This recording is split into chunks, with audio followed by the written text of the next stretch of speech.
আসসালামু আলাইকুম। আজকে আমরা যে বইটি নিয়ে আলোচনা করব, এই বইটির নাম হচ্ছে অরক্ষিত স্বাধীনতায় পরাধীনতা।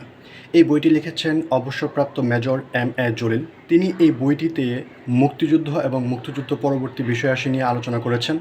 বইটির আকার তেমন বড় না হলেও অনেকগুলো বিষয় এই ছোট বইটিতে উঠে এসেছে।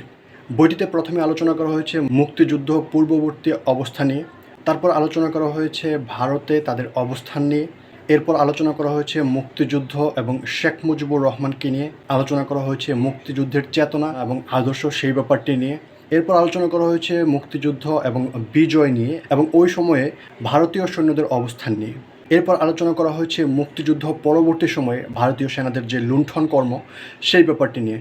আলোচনা করা হয়েছে মুক্তিযুদ্ধ পরবর্তী সময়ে স্বাধীনতার চেতনা, স্বাধীনতা বিরোধী চেতনা এবং এর মাঝে ইসলামকে নিয়ে যে অ্যালার্জেটিক অবস্থান সেটা নিয়ে।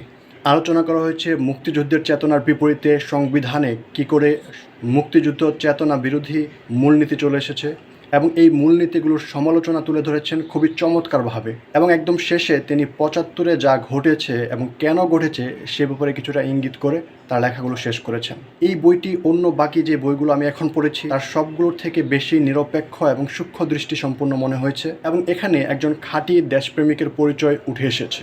ধন্যবাদ। আসসালামু আলাইকুম।